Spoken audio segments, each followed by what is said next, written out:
I have a lot of friends. I will never, ever be alone. My house is never empty. Cliff Richard loved one woman for 50 years, yet she married his best friend, then someone else, before eventually dying in his arms. Despite his fame and charm, Cliff never married or had children. Instead, he poured himself into music, concealing what many believe to be the biggest heartbreak in British music history. In 2014, when police raided his home over false accusations, it wasn't the first time he had been deeply hurt. The BBC had struck a secret deal to cover the raid live, causing him public humiliation. Though the allegations were later proven baseless, the damage was done. Cliff lost weight, developed shingles, and suffered sleepless nights. He said his own home felt contaminated. The man who had once filled Wembley Stadium with screaming fans now found himself too afraid to step outside. Cliff was born Harry Roger Webb on October 14, 1940, in King George's Hospital in Lucknow, British India, amid global chaos. World War II raged on, and Indian independence protests were escalating. In 1946, during Direct Action Day riots, British families, including the Webbs, began fleeing the colony.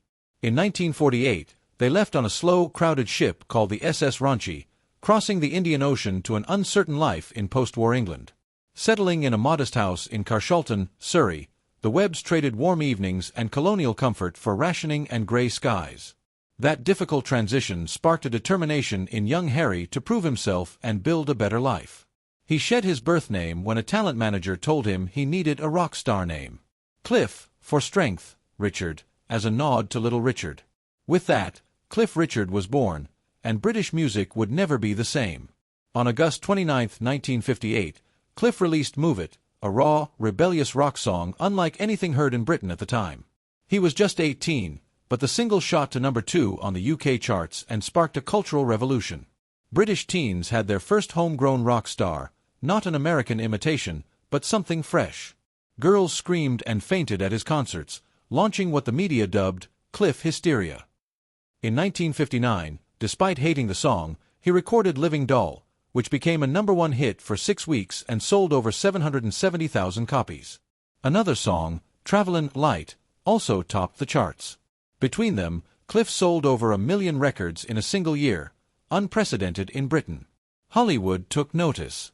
In 1959, Cliff made his film debut in Serious Charge, a dark drama tackling themes of false accusations and morality. He then starred in Espresso Bongo, a satire of the music industry, signaling that he wasn't content being just a pop idol. In 1963, Summer Holiday premiered, and over 3,000 fans mobbed Leicester Square. The soundtrack reached #1 before the film even hit theaters, and the movie became the second biggest British box office hit of the year, behind only From Russia with Love. Then came the Beatles. Many thought Cliff would fade, but he didn't. In 1964, while Beatlemania peaked, Cliff had 6 top 10 hits, more than the Fab Four. Songs like Constantly and I Could Easily Fall in Love with You kept him relevant. Even Paul McCartney acknowledged Cliff's influence, saying the Beatles left for Hamburg because Cliff had everything sewn up in Britain. John Lennon once said that before Cliff Richard and Move It, there was nothing worth listening to in England. In 1965, Cliff made headlines again when he beat Elvis, Lennon, and McCartney in a global poll for the world's top male singer. Even as musical trends shifted, Cliff adapted, balancing pop ballads, faith-friendly films, and his trademark charm. Then, in June 1966, he shocked fans by standing on stage beside Billy Graham to publicly declare he had become a Christian. This wasn't a quiet confession, it was broadcast nationwide. In an era when rock stars were expected to rebel, Cliff's faith announcement was radical. Fans panicked. Music insiders feared his career was over. Cliff even considered quitting music to become a teacher. But he didn't. Instead, he proved it was possible to be spiritual and successful. He blended faith with music, became the first major UK pop star to do so openly, and said it freed him from the pressure to pretend. Though his new direction made him stronger, the mid-70s brought a lull. In 1975, Cliff didn't have a single charting song, the first time in his career. But in 1976, he made a stunning comeback with Devil Woman, a dark, edgy track that became his first U.S. top 10 hit. It sold over 2 million copies and earned him unexpected respect from rock legends like Jimmy Page, Eric Clapton, and Elton John. His 1976 album, I'm Nearly Famous, marked a full transformation. Critics praised it, comparing it to Marvin Gaye's best work. Cliff wasn't done. In 1987, 29 years into his career, he released Always Guaranteed, a platinum-selling pop album inspired by Thriller. It spent 24 weeks on the UK charts. A year later, Mistletoe and Wine became the best-selling UK single of 1988. Recorded in summer with tinsel draped over the mic, it outsold U2, Kylie Minogue, and Phil Collins, and continued earning six-figure royalties decades later. In 1989, Cliff released his 100th single, The Best of Me, which charted at number 2 in the UK. To celebrate, he invited 2,000 fans to the London Palladium to choose the release. That same year, his Wembley Stadium concert, called The Event, paid tribute to both his roots and his longevity. The first half was a 1950s throwback. The second showed a confident, current Cliff dominating the stage. The concert was filmed and released as a live album and TV special. That year, he was honored with the Brit Award for Outstanding Contribution to Music. He became the only artist to land #1 hits in 5 consecutive decades, the 50s through the 90s, accumulating 65 top 10 hits and 14 #1s. In 1990, Cliff performed at the massive Knebworth charity concert alongside legends like Elton John and Paul McCartney. By then, he was more than a pop star. He was a British institution. Despite decades in the spotlight, his resilience, reinvention, and faith helped him endure every challenge, from heartbreak to false allegations, and cemented his place as one of the most influential figures in British music history. The Shadows were only one part of a legendary lineup when Cliff Richard stood shoulder to shoulder with music giants like Paul McCartney, Elton John, Pink Floyd, Eric Clapton, Genesis, and Phil Collins. Rain poured as Tears for Fears opened the event, yet the crowd remained, soaked and singing.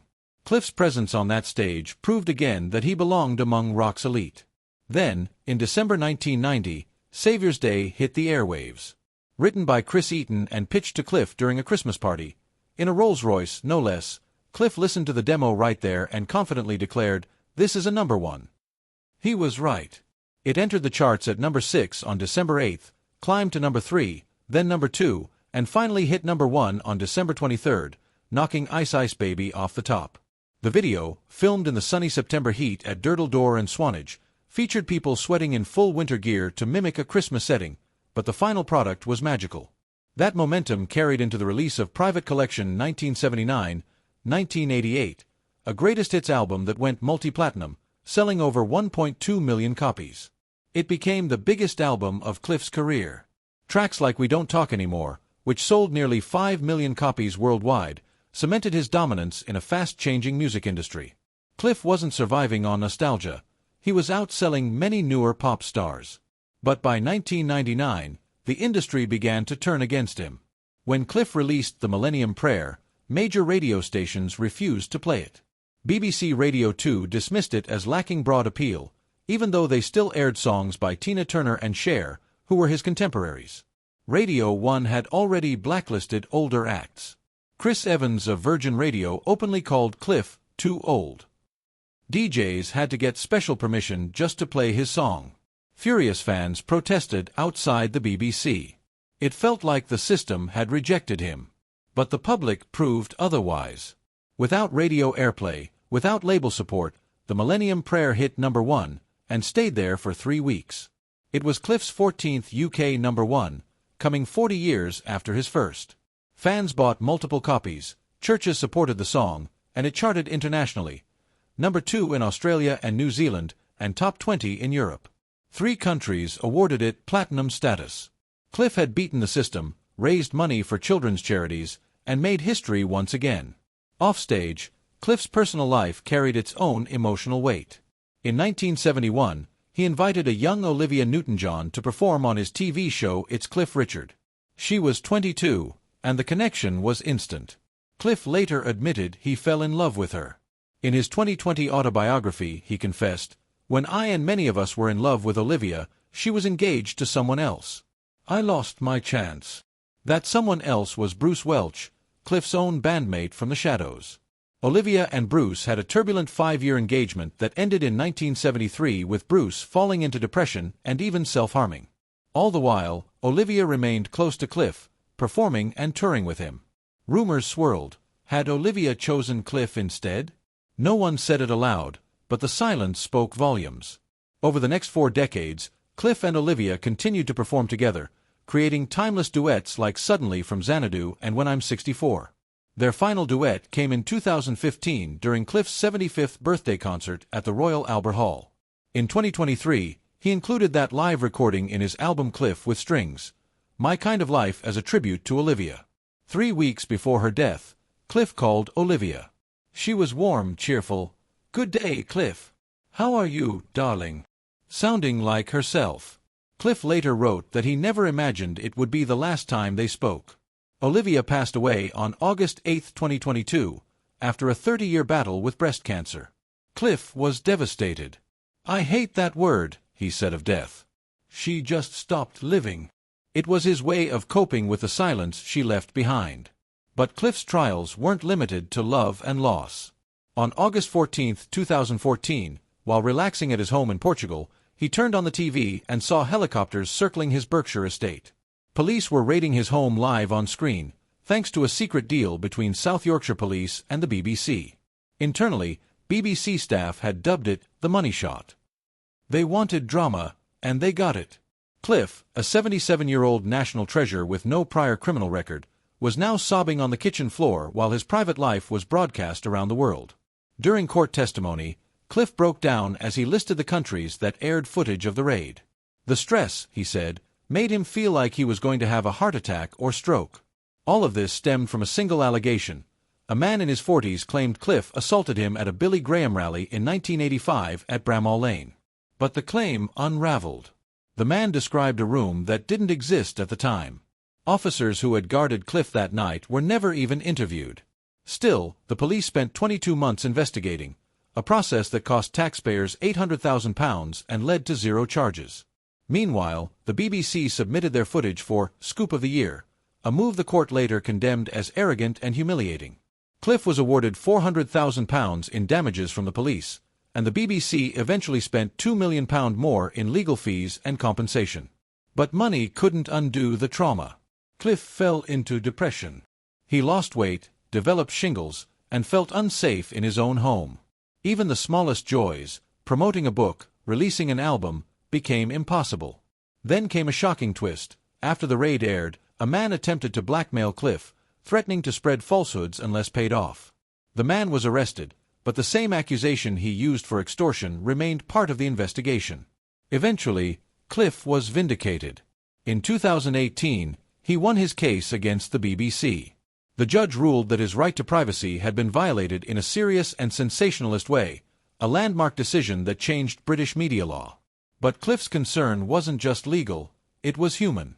"I feel I've been smeared," he said. Though cleared, the lingering cloud of suspicion hurt him deeply. In court, he tearfully admitted he now struggled to look people in the eye. His decades of work had been reduced to a single raid, a rumor, and a media circus. Though the damage may never fully fade, Cliff's resilience stands as testament to a life lived with purpose, courage, and extraordinary endurance. He never stopped singing, never stopped believing, and never let the darkest moments silence his voice. His story is more than music, it's survival.